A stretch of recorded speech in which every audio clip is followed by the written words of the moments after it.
The Diary of Samuel Pepys, 6th of September 1660.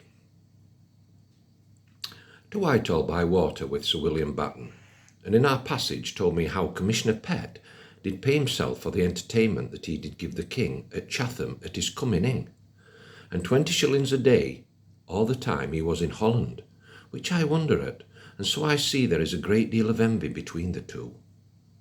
At Whitehall I met with Commissioner Pett, who told me how Mr. Coventry and Fairbank his solicitor are falling out, one complaining of the other for taking too great fees, which is too true.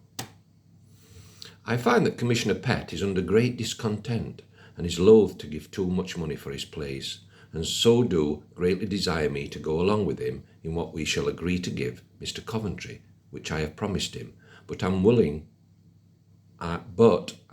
unwilling to mix my fortune with him that is going down the wind. We all met this morning and afterwards at the Admiralty, where our business is to ask provision of victuals ready for the ships in the Downs, which we did, Mr. Gowden promising to go himself thither and see it done.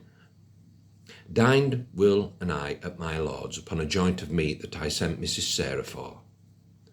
Afterwards to my office, and sent all my books to my lord's, in order to send them to my house that I now dwell in.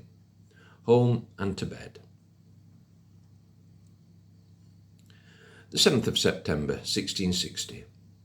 Not office day, and in the afternoon at home all the day, it being the first that I have been at home all day since I came hither.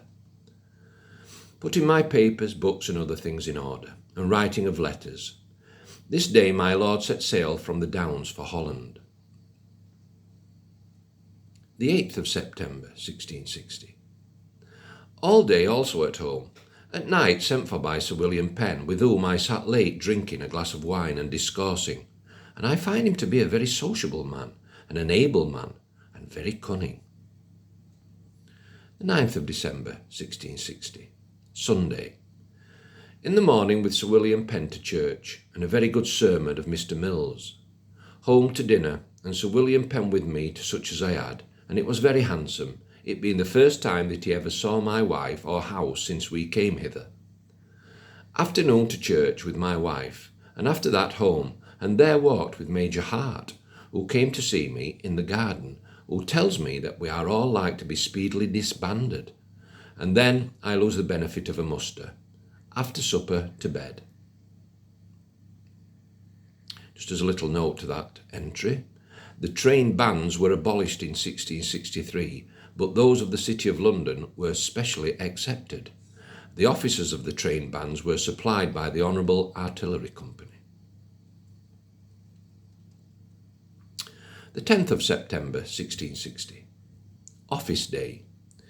News of the Duke's intention to go tomorrow to the Fleet for a day or two to meet his sister. Colonel Slingsby and I to Whitehall, thinking to proffer our service to the Duke to wait upon him. But meeting with Sir George Carteret, he sent us in all haste back again to hire 2 catchers for the present use of the Duke. So we returned and landed at the Bear at the bridge foot, where we saw Southwark Fair, I having not at all seen Bartholomew Fair, and so to the Tower Wharf, where we did hire 2 catchers.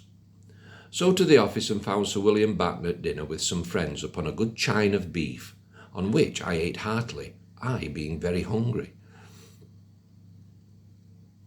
Home, where Mr. Snow, and whom afterwards we called one another cousin, came to me to see me, and with him and one Shelston, a simple fellow that looks after an employment, that was with me just upon my going to sea last, to a tavern, where till late with them. So home, having drunk too much, and so to bed.